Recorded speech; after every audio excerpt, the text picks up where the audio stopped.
Welcome to Maybe Recommend, a show where we talk about movies, music, and more. Joined with me today, as always, is Sean. How you Hey, doing today, Sean? doing good. And Otis. Hello. All right. Guys, we're here to talk about Rosencrantz and Guildenstern are dead, but neither one of you watched it. Well, I've seen it. Yes. When was the last time you saw it? Oh, probably about a decade ago. What about that? That's good. I assigned the homework. I did the homework. I mean, I get it. Like nobody wants to have to work for it, but Wow. it was a pleasure to watch. You know, I don't think I do remember loving the movie. it And is I not do, a chore, but it's not a thriller. it feels so pretentious when I'm watching it and I'm thinking, oh my gosh, this is enjoying itself so much. And how clever it is. It's assuming that little air of superiority because it's a Shakespearean piece. But also there's the irony of it. I mean, I do Well, like it. I mean, except so much of the film is about pointing out, like, the tying in to the royalty and the idiocy and, like, all the pageantry, which is silly. So, like, they make point of that in the film. Oh yeah, yeah. And a lot about what it means to be an individual or what it means to be just existing. It's like existentialism film, I suppose. You Oh, know, I think absolutely. And just like, I do oh, go think on. it's fun how, they like there's a play of normal speech versus Shakespearean speech.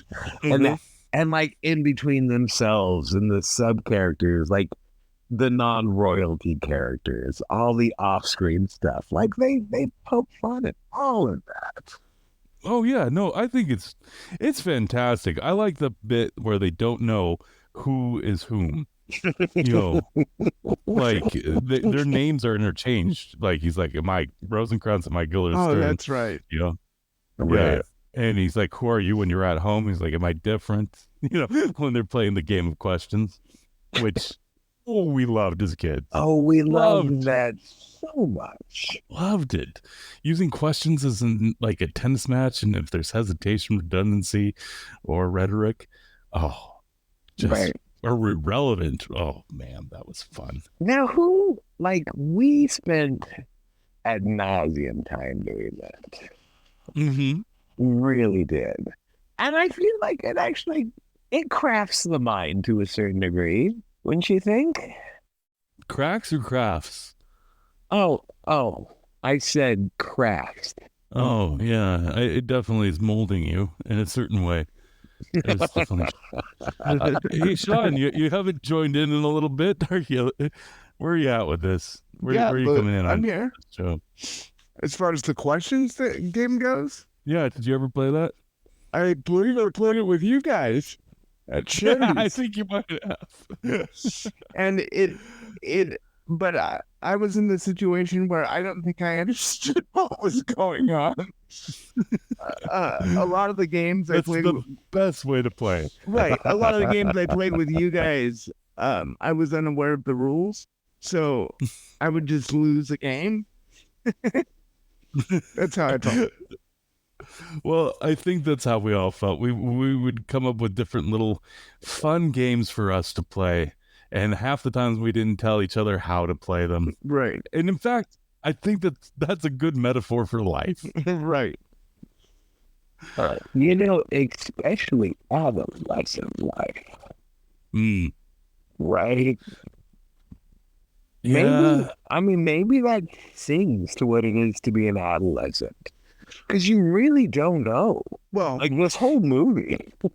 yeah, yeah. This whole movie is, it poses the question in the middle of the movie of like, do you remember when you first learned that you were going to die, that man doesn't go on forever? And then he says, well, maybe it's something you're born with, knowing that you're not going to go on.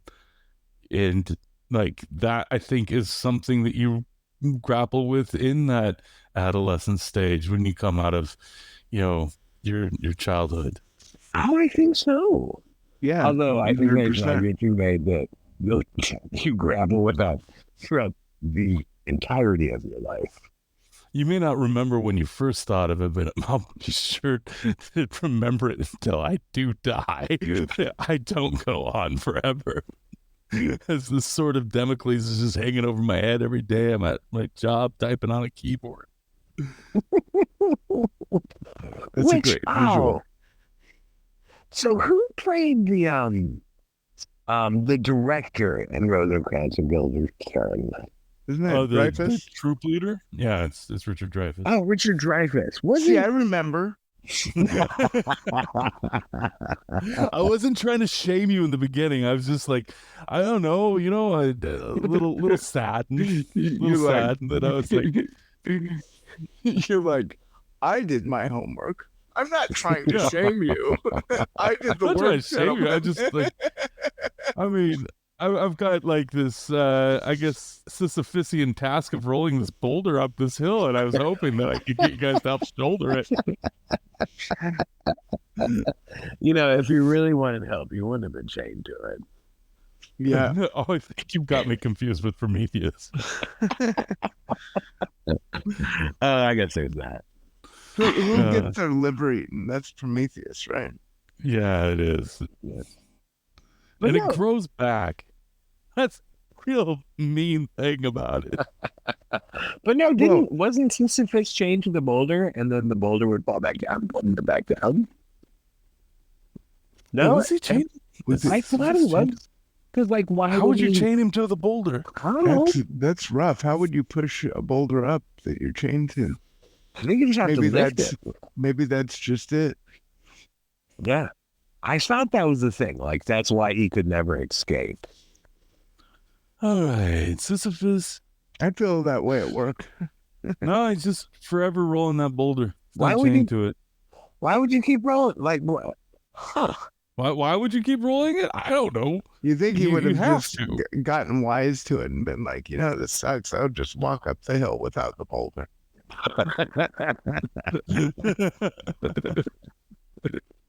Well, God, Zeus, say it like that's my deity, forces him to roll it up the hill for all eternity. So, yeah. Oh, well, but that would require... This is way off task. I made a joke about how this podcast apparently is a burden. And you guys are like, well, how is the burden shackled to you? Yeah, just unpain yourself. You could just walk away. Yeah, that's right. Break your own chains, Larry, is what we're saying. Yeah. But where do we lose our train of thought then, if that's all getting cut? Richard Dreyfuss. 3 minutes in. Perfect. Perfect. So you were right. Richard Dreyfuss is the troop leader. Right. Okay. Right. So Richard Dreyfuss is the troop leader. So he makes the point of it in the film that, like, unless everybody on stage is dead, like, you don't have a show. Right? They make point of that in the flick. Like, everybody's got to die. You got to die. That's the end of it, right? Like, so sorry to cut you off. Go on. You're good. No, like, so Hamlet's famous for being a play within a play, right? Right. Or having a play within a play. Right. So they take it even further. They have a play within the play within the play. Right. So there's a scene where literally they're putting on a puppet show for the players who are playing in front of the players who are playing for us. So that's just wonderful. Well, I wanted to ask you that. Oh, sorry. Go ahead, Chad. I just wanted to ask Larry this because you mentioned that you felt it was pretentious. So do you think that ultimately works against it? Like it goes too meta? I don't think that it's accessible for everyone. I think that you have to have a certain air about yourself to be like, yes, this is delightful. Delightful, so witty, Right. But at the same time, it is delightful and it is very witty. I mean, although I will say, I think modern audiences have a larger appetite for meta. I You do. think so? I do think so. Do you think it was Scream that set that up? No, I think it was actually Blair Witch that set that up. Found footage? Interesting. Yeah.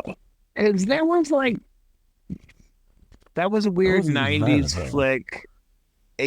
All the hype around it was meta, right? Because it wasn't, right? Yeah. And it started. They wanted you to believe it was real. It started years before. They started. There was a documentary on, I think, the History or Sci-Fi Channel called, I believe it was The Curse of the Blair Witch.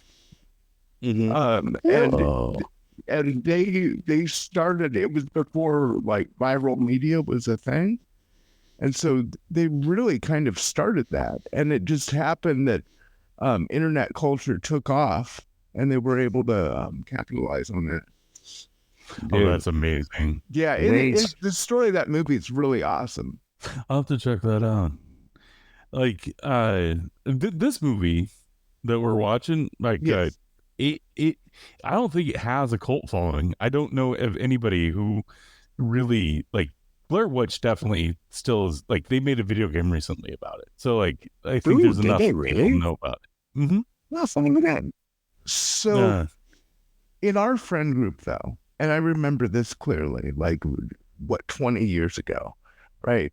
Yeah. Because there is kind of an affinity for Gary Oldman in our group. Oh, I think this podcast has made that abundantly clear. Right.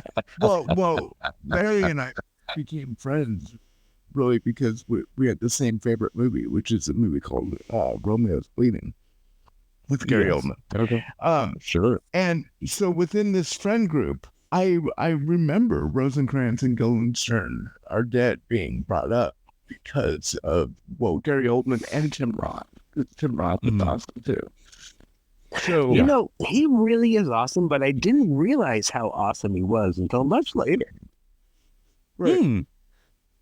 Even though I love this film, like for me, he just kind of fell away. This to me is his best work. Really? Yeah. Really? Better than Reservoir Dogs. No. Yeah. Interesting. Why now I'm really curious. What makes you feel that way? Reservoir Dogs, I felt like he was putting on a suit that was a little ill-fitted. He looks good in it, but there was just something off. I don't know if it's his American accent or what, but in this one, like, he feels so much like more comfortable. Like he's at ease with Gary Oldman. They're talking back and forth. Like their patter is just fantastic. I mean, I do think he definitely acts more in Rosencrantz or Guildenstern because he kind of, like, aside from dying, he doesn't have a bunch. Is that true? He's got tons of dialogue. I'm not saying dialogue. No, I'm just saying, like, in Reservoir Dogs, wait. Yeah, I was trying to make the point that he doesn't really act that much in Reservoir Dogs. It's kind of the same character, but there's a whole dying that goes along with that, which his dying monologue, that starts with like effing dying, like that's a really solid monologue in Dogs. Oh yeah. It's a great scene in the back of the car. It really is. Okay, I'm backing it up a little. It's been a little bit since I've seen this man. Reservoir Dogs. Now it's so solid. Harvey Keitel putting the gun to Roth's head and crying. Yeah. Yeah. You're not gonna die. He kind of sings to him in the song. Oh, that's so realistic. So realistic. Yeah, that's man. Yeah. Reservoir Dogs. Doing that. Yeah, Reservoir Dogs is one of those movies where I think it definitely gets overshadowed by Pulp Fiction. I think there's so many reasons for that, but it's such a solid piece of like gangster film. Yeah, it's so good. But like those, like in the same way, because we kind of toyed with the idea about doing Indiana Jones too. Like, I feel like you run into the same problem with Reservoir Dogs. He was like, yeah, it's amazing. It's a cultural masterpiece. Of course it is. Well, with Indiana Jones, the first one, we can totally do that. That would work. And with the third one, I think it will work well too. But Temple of Doom, you might have some troubles. So, well, Larry and I talked about this. Like, I have a soft spot for Temple of Doom, but he can enlighten me on how problematic it is as a film. I watched it with my children. And it was another one of those situations where I had to apologize. Where I'm like, oh no. Okay, so first off, I'm not sure if Short Round is just all offensive or if it's some okay. I feel like I apologize to all of India on behalf of Americans and to my children for making them watch this movie.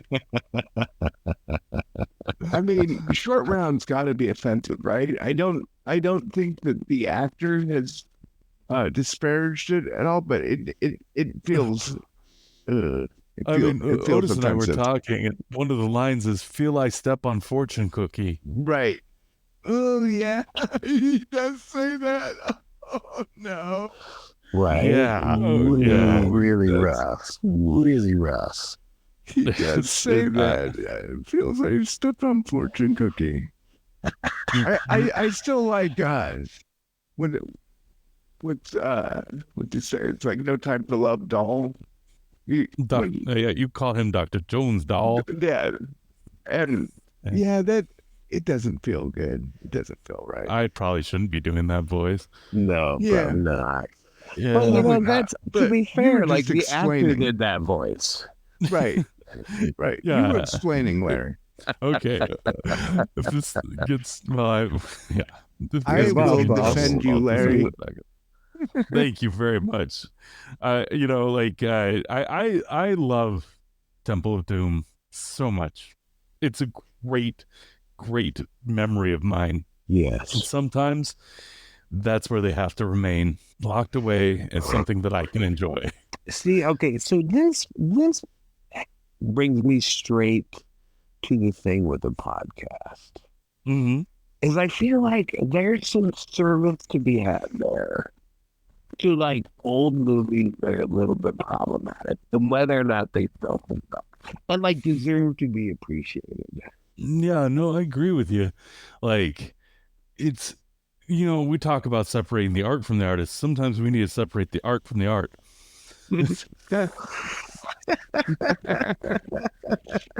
I like that. And tell you why it's acceptable, even though it's clearly not. But yeah, I mean, I loved Rosencrantz and Guildenstern. Okay, not just as much, but it made an impact on my life. Mhm. Not as truly as Indiana Jones did, but it definitely had an No. impact. And It didn't have honestly, the same cultural impact either, but no, it that's has, for sure. but like, I don't see anything problematic with it. So, like, I mean, that's why I'm recommending this movie. I really, really loved this movie growing up. I thought that it was really fun. It made me feel smart watching it. It sure like, did. It made me feel like I was on the inside of a joke. Right. I mean, so yeah, yes, absolutely. And it was as complex. Like if you look at the meta, like I kind of got the same high on that as I feel like other people got on Inception. Yeah. On Yeah, what? okay, I get that. On Inception. Yeah. Interesting. Like, because you know how some people were just like real big into Inception for a bit. I was one of those guys. Yeah. I like Inception. Yeah, yeah, It's fine. I left the theater thinking it was okay. yeah. No, I mean, I like it. I think it's a fine film. I don't hate it at all. But like, Yeah. it's definitely like it's one of the big works that call into question what meta is. I mean, Yeah. what's like we can go back to Don Quixote on that one, of course. Like, there's a lot of story to be had and how we feel about stories. And I think Rosencrantz and Guildenstern does that amazingly. I think they do a very good job of it. I think as far as that piece of media is concerned, it achieves well what it sets out to do. Oh, I think And so that is, too. like put a light on what it is to exist and do it in the form of, Hamlet. And it takes two minor characters who were pivotal in the works itself and takes and extrapolates their experience as like you are just slapped into this world and you're trying to figure out things as you go, and like they might even just be two personalities of man, like you have like an id and a super ego kind of thing going on with them. Oh man, I like Oh, this. I didn't even think about that at the time. You're dead right, though. Yeah, and like Gary Oldman's character, who's perceived to be dumb, is actually inventing things and observing things around him all the time, like from The displacement. Babylonian swinging pots, Hmm. right? Yeah, like he Totally. does displacement, he does aerodynamics, he does what was another one that he invents a hamburger at one point. Oh, that's right. Oh, delightful.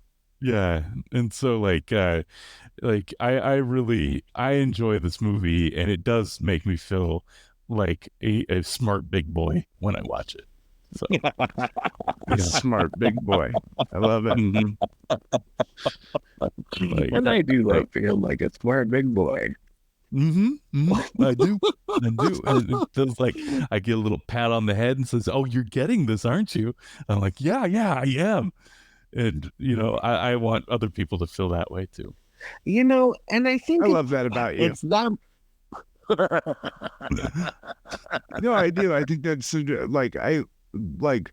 There's a lot of people who they'll experience something, and they just kind of they feel like in order to have it, they have to keep it to themselves. And Larry's always like trying to share his joy with other people, and I just like that. He takes compliments so poorly. Which He I do takes love them about so you. poorly.